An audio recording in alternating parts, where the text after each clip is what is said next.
Okay, so here I have my empty bucket, the gamma lid that goes on top of it. I take the top off, and then you're just left with this ring, and you have to pound it down with a rubber mallet. It's kind of tricky to get on because when you pound one side down, the other side goes up.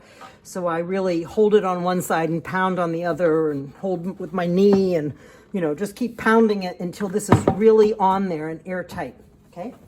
Next step. You see that the bucket I'm using is dirty already because I just keep using them over and over again. Okay, so next I'm going to put some crumpled paper in the bottom, and that is in place of having a spigot. Sometimes there will be liquid that comes off of the food as it sits in there, and you don't want the microbes to be drowning. So you want something that's going to hold them above the liquid. So that's there.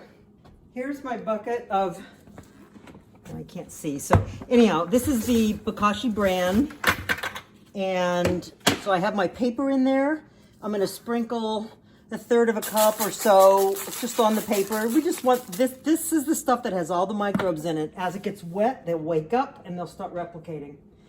Okay, so I put some of that Bokashi brand on top. Now I have my food scraps that I have kept in my kitchen. So just dump those in there. And I put coffee grounds, anything. Just spread that around so it's kind of a little bit of a layer. And then I'm going to sprinkle a little bit more of this Bokashi brand around. That's it for that. Now you put the plastic bag on top. Again, I'm going to reuse one because it's already dirty. So I have the plastic bag on top. I'm going to press it down in the middle part. Press it all down, all around the edges. And then I'm going to tuck this in. Tuck it in around the edges. You're trying to get this to be a little airtight area down in there. Okay, so I'm going to tuck it in.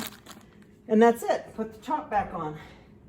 And the next time when you open it up, you just put some more food scraps on top and another scoop of the Bokashi brand and just keep layering it up. Every time you push it down, tuck it around the edges. And then you screw this gamma lid on, and that makes it airtight inside of there.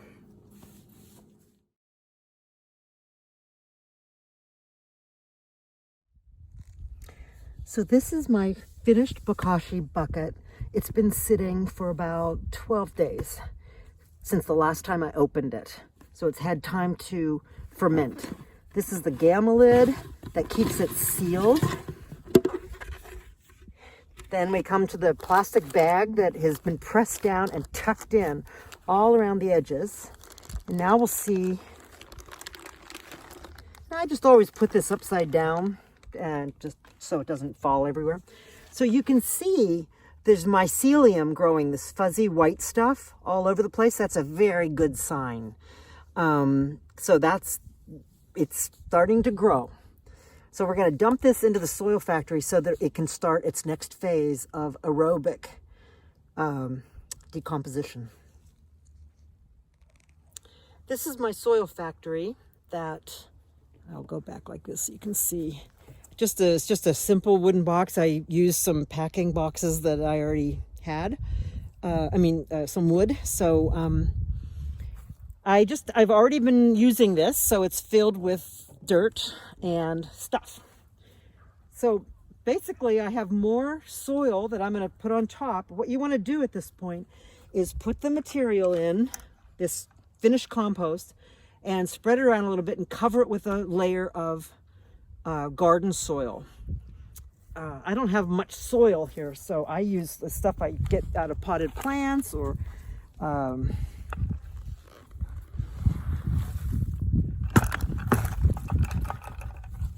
okay, so that's my slop. If you could smell it, it just reeks of that lacto fermentation. So it smells like beer or sourdough or something like that. Very strong, pleasant, living smell. And then I just spread it around. You can see that you can still see pieces of vegetables. Here's oranges. You can definitely tell that that's an orange. It doesn't decompose it when it's in the anaerobic phase. It just multiplies the microbes and infuses them. They go into every part of the food scraps. So I'm just spreading this around lightly.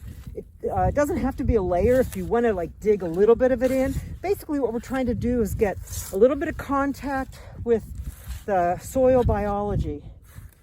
So you can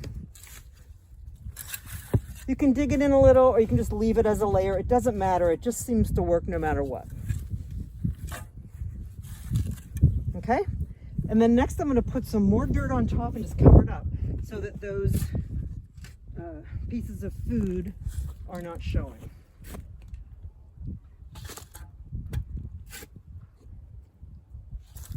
So what happens with this is that in just about 2 weeks, this plant material or the food scraps will be completely digested and part of the soil. And so it makes a supercharged soil,